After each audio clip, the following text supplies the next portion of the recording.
All right, so 3 tips to be a pro athlete. You need to know when to not train. So when you need to take a rest day, you need to know how to train as hard as possible on the days that you do train. And then you also need to know what to do every day and on your rest days for what is going to give you the best recovery. So yeah, I'll get into them points in just a second.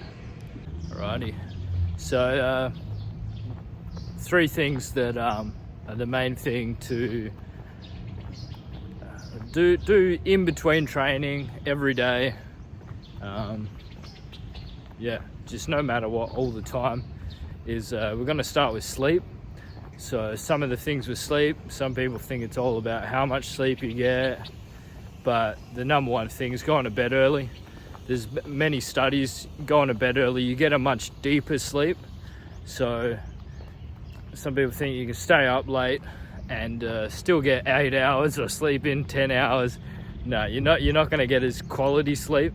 It's not going to be as deep. So going to bed 8, 9, 10 p.m. Oh, actually not 10 p.m. 10 p.m. It's pushing it. But yeah, that's going to give you so much more energy. It main thing with getting to bed early, it's gonna help raise your natural test levels. So for all the natties, going to bed early should be a top priority. Yeah, so just test it out. Go to bed as early as you can for a whole month, and yeah, see if you notice, and then do a couple days or even a whole week where you go to bed really late and you sleep just as long.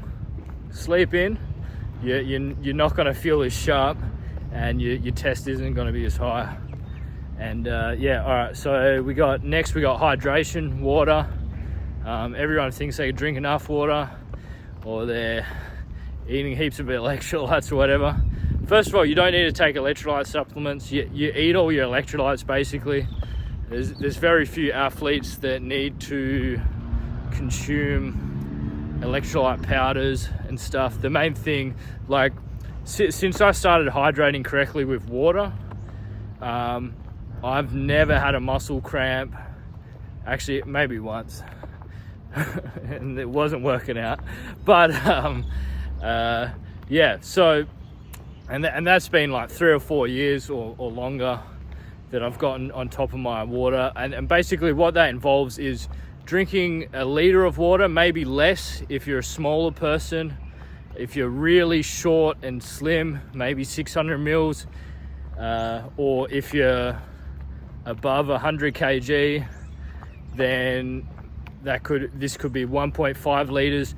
And so for me, it's 1 liter 4 times a day. So about within 30 minutes or 30 minutes before breakfast, before lunch, before dinner, and before bed.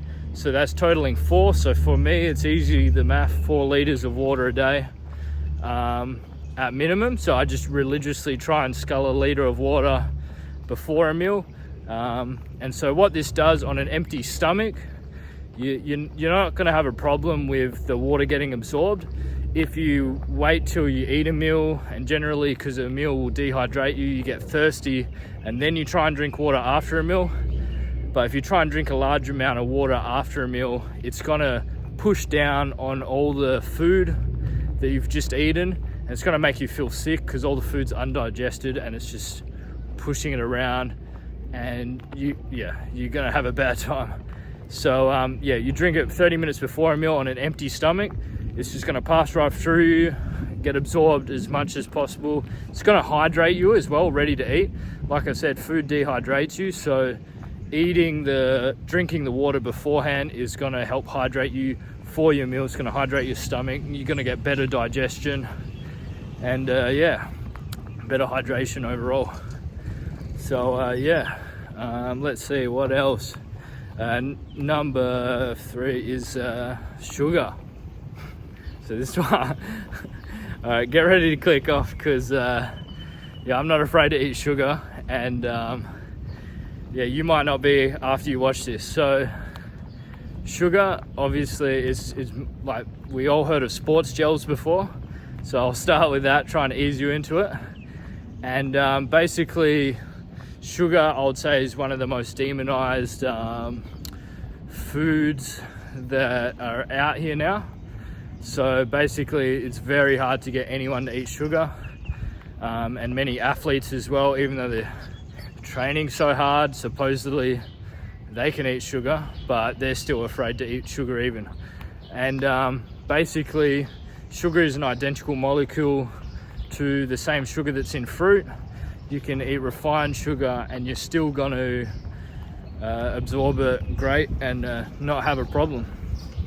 But yeah, so yeah, sugar isn't as bad as you're led to believe, health wise, and athletic performance wise. It's gonna boost everything. So it's gonna boost recovery. It's gonna help you push harder in the gym.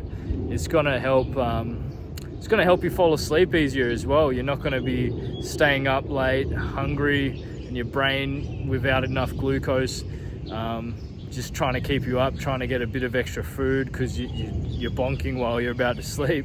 And yeah, if you want to push hard, and if you haven't ever felt what bonking's like, try bonking and then having a little bit of sugar and see how quickly you feel better and can start pushing harder again and exercising, or just not bonk at all, like eating enough sugar, during your workouts, before your workouts.